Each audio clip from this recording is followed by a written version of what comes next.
بھلا تم نے بنی اسرائیل کی ایک جماعت کو نہیں دیکھا جس نے موسیٰ کے بعد اپنے پیغمبر سے کہا کہ آپ ہمارے لیے ایک بادشاہ مقرر کر دیں تاکہ ہم اللہ کی راہ میں جہاد کریں؟ پیغمبر نے کہا کہ اگر تم کو جہاد کا حکم دیا جائے تو ایسا تو نہیں کہ لڑنے سے پہلو تہی کرو۔ وہ کہنے لگے کہ ہم اللہ کی راہ میں کیوں نہ لڑیں گے جبکہ ہم وطن سے خارج اور بال بچوں سے جدا کر دیے گئے۔ پھر جب ان کو جہاد کا حکم دیا گیا تو چند اشخاص کے سوا سب پھر گئے، اور اللہ ظالموں سے خوب واقف ہے۔ اور پیغمبر نے ان سے یہ بھی کہا کہ اللہ نے تم پر طالوت کو بادشاہ مقرر فرمایا ہے۔ وہ بولے کہ اسے ہم پر بادشاہی کا حق کیوں کر ہو سکتا ہے؟ اس سے بڑھ کر بادشاہی کے مستحق تو ہم ہیں، اور اس کے پاس تو بہت سی دولت بھی نہیں۔ پیغمبر نے کہا کہ اللہ نے اس کو تم پر فضیلت دی ہے اور بادشاہی کے لیے منتخب فرمایا ہے۔ اس نے اسے علم بھی بہت سا بخشا ہے اور تن و توش بھی بڑا عطا کیا ہے، اور اللہ کو اختیار ہے جسے چاہے بادشاہی بخشے، وہ بڑا کشائش والا ہے، دانا ہے۔ اور پیغمبر نے ان سے کہا کہ ان کی یعنی طالوت کی بادشاہی کی نشانی یہ ہے کہ تمہارے پاس وہ صندوق آئے گا جس کو فرشتے اٹھائے ہوئے ہوں گے۔ اس میں تمہارے پروردگار کی طرف سے تسلی بخشنے والی چیز ہوگی اور کچھ اور چیزیں بھی ہوں گی جو موسیٰ اور ہارون چھوڑ گئے تھے۔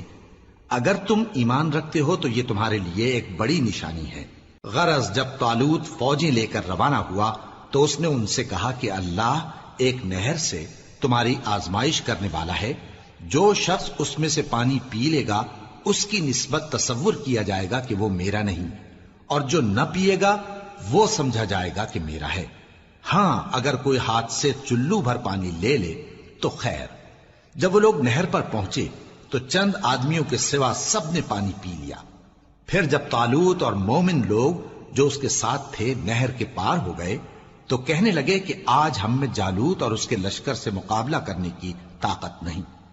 جو لوگ یقین رکھتے تھے کہ ان کو اللہ کے روبرو حاضر ہونا ہے، وہ کہنے لگے کہ بسا اوقات تھوڑی سی جماعت نے اللہ کے حکم سے بڑی جماعت پر فتح حاصل کی ہے، اور اللہ ثابت قدم رہنے والوں کے ساتھ ہے۔ اور جب وہ لوگ جالوت اور اس کے لشکر کے مقابل میں آئے تو اللہ سے دعا کی کہ اے پروردگار، ہم پر صبر کے دہانے کھول دے اور ہمیں لڑائی میں ثابت قدم رکھ اور لشکر کفار پر فتح یاب کر۔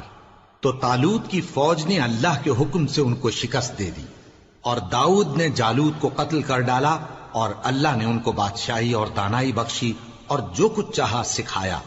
اور اگر اللہ لوگوں کو ایک دوسرے پر چڑھائی اور حملہ کرنے سے نہ ہٹاتا رہتا تو کرۂ ارض تباہ ہو جاتا، لیکن اللہ اہل عالم پر بڑا مہربان ہے۔